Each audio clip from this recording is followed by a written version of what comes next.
এক মহিলা, এক মেয়ে যুবতী নারী বিচারকের কাছে গেছেন, বিচারকের কাছে গেছেন যে বিচারক আমার বিচার করেন, অমুক এলাকার অমুকের ছেলে আমার সঙ্গে জেনা করেছে, আমাকে ধর্ষণ করেছে।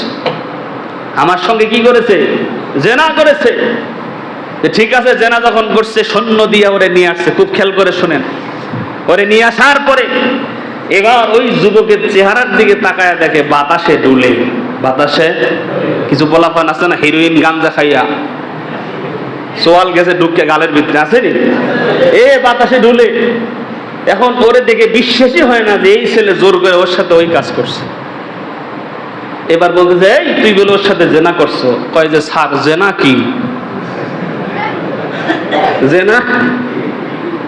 এখন মেয়েকে বলতে তুমি কার নাম বিচার দিলা, ও তো জেনাইছে না।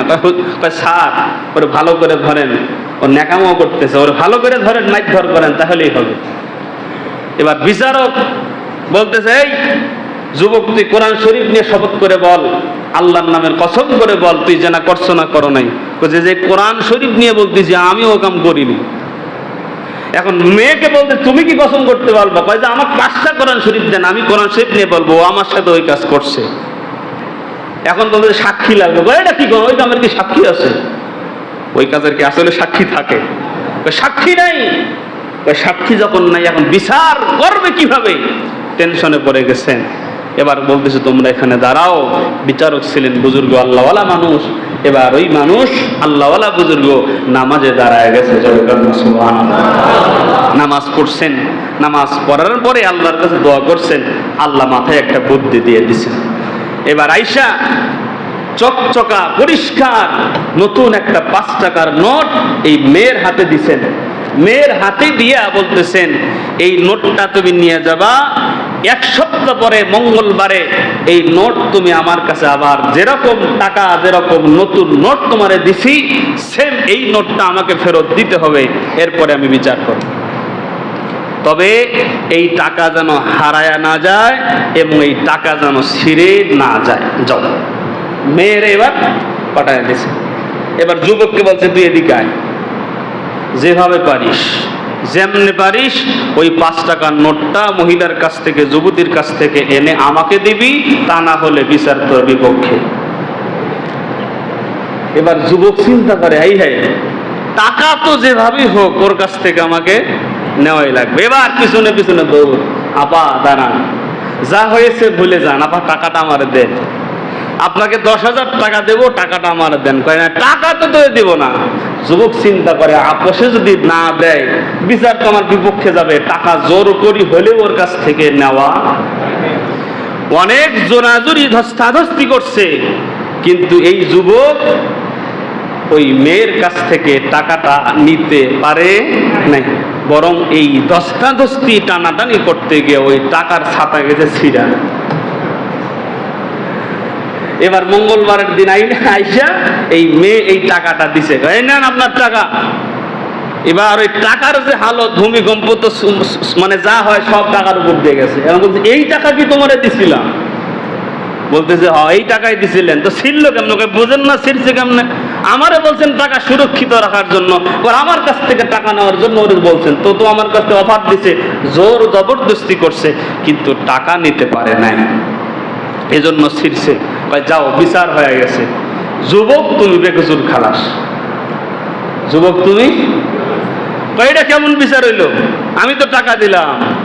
এবার বিচারক বলতেছে শোনো, যেই যুবক 5 টাকার একটা নোট তোমার কাছ থেকে জোর করে ছিনিয়ে নিতে পারে না, ওই যুবক তোমার সাথে জোর করে ওই কাজ করে কেমনে? কথা বলেন, কথা বলেন, ঠিক কিনা? আজকে বাংলার জমিনে আমি আল্লাহর কসম করে বলতে পারি, আল্লাহ পাক রব্বুল আলামিন কোরআনুল কারীমের মধ্যে ঘোষণা দিয়েছেন, যেই নারী সত্যিকার অর্থে পর্দা করে ঘর থেকে বের হবে, আল্লাহ বলছেন আমি আল্লাহ ওই নারীর সতীত্বের জিম্মাদার হয়ে যাব। সুবহানাল্লাহ। তাহলে বোঝা যায় যেই নারীরা, আমি কিন্তু ধর্ষণের পক্ষে কথা বলছি না, আমি বেপরদার পক্ষে কথা বলছি, অশ্লীলতার বিরুদ্ধে কথা বলছি। আজকে আমার যেই মায়েরা, যেই বোনেরা রাস্তাঘাটে ধর্ষিত হচ্ছে, 100-এর মধ্যে 99% অশ্লীল ভাবে সমাজের মধ্যে চলাফেরা করার কারণে। এজন্যই সমাজ থেকে ধর্ষণ যদি বন্ধ করতে হয়, সমাজ থেকে ইফটিজিং যদি বন্ধ করতে হয়, এই সমাজ থেকে আগে অশ্লীলতা বন্ধ করতে হবে, নারীদের পোশাকের স্বাধীনতা আনতে হবে। আজকে নারীরা পোশাকের স্বাধীনতা বলে আজকে যখন তার রাস্তাঘাটে অর্ধ উলঙ্গ অবস্থায় যখন রাস্তাঘাটে যায়, যখন তারা স্বাধীনভাবে পোশাকের স্বাধীনতা চেয়ে যখন তারা মিটিং করে, মিছিল করে, এই প্রতিবাদ করতে গিয়া, স্বাধীনতা চাইতে গিয়েও তারা মাঝে মাঝে ধর্ষণের শিকার হয়, ঠিক না? আল্লাহর কোরআনের পথে না আসা পর্যন্ত আল্লাহ বলছেন, ইয়া আইয়ুহান নাবিয়্যু কুল লিআজওয়াজিকা ওয়া বানাতিকা ওয়া নিসাইল মুমিনিনা ইউদিনিনা আলাইহিন্না মিন জালাবিবিহিন্না যালিকা আদনা আন ইউরাফনা ফালা ইউযাইন। আমার কথা না, আল্লাহ বলছেন, নবী, ইয়া আইয়ুহান নাবিয়্যু কুল লিআজওয়াজিকা ওয়া বানাতিকা, আপনি আপনার স্ত্রী, আপনার সন্তান এবং নিসাইল মুমিনিনা, মুমিন নারী যারা, তাদেরকে পর্দা করে চলতে বলেন, হিজাব পরে চলতে বলেন, তাদের আবদ্ধ মস্তক ঢেকে চলতে বলেন। যদি তারা চলে কি হবে? আল্লাহ বলেন, যালিকা আদনা আন ইউরাফনা ফালা ইউযাইন, ফলে চিনতে সুবিধা হবে। কি চিনবে? বলবে যে এরা মুমিনা, এরা আল্লাহর খাঁটি বান্দী। যদি এটা বোঝা যায় তখন বলতেছেন ফালা ইউযাইন, আল্লাহ বলতেছেন ও তাহলে তাদেরকে আর উত্তক্ত করা হবে না, ইফটিজিং করা হবে না, তারা ধর্ষণের শিকার হবে না। যেরকম সুবহানাল্লাহ। হয়তো অনেকে বলতে পারেন, হুজুর অনেক সময় তো পর্দাশীলা নারীও ধর্ষণ হয়, এটা 2000, 10,000, 5,000-এ একটা, এটা ভিন্ন ব্যাপার। কিন্তু বোরকা পরলেই যে ওটা পর্দাশীলা নারী, এরকম কিন্তু মনে করার কোনো সুযোগ আছে? টিকটক চিনেননি? বোরকা পরে নাচে, আছে না নাই? আরো জোরে বলেন, আছে না নাই? বোরকা পরার পরে শয়তানি করে। আসলেই এরা চরিত্রবান নারী নয়, এগুলো চরিত্রহীনা। ওদের চরিত্র ঢাকার জন্য বোরকা পরে সমাজের মধ্যে গড়ে, আছে না নাই? পর্দা দুই প্রকার, কেউ আছে আল্লাহর বিধান মেনে, রাসূলের সুন্নাহ তরিকা, আল্লাহকে খুশি করার জন্য পর্দা করে রাস্তায় চলে।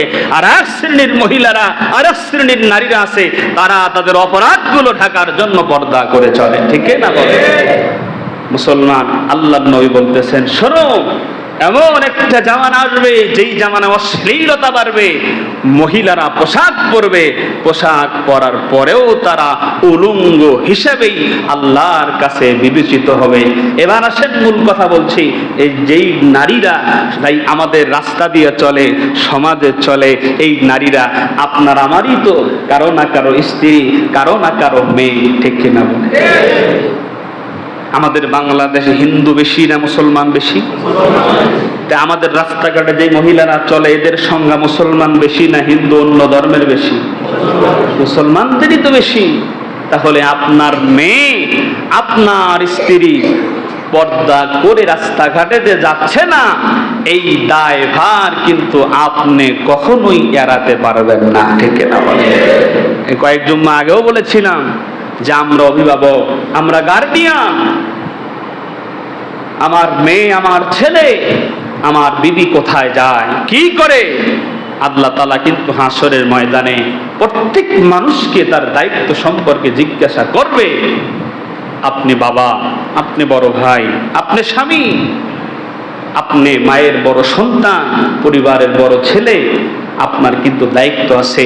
আপনি যদি আপনার দায়িত্ব অবহেলা করেন, সামনে আসতেছে কিয়ামতের আলামতের মধ্যে এগুলো আছে, আল্লাহ তাআলা হাসরের ময়দানে আসামির কাঠগড়ায় কিন্তু আমাদেরকে দাঁড় করায় দেবে।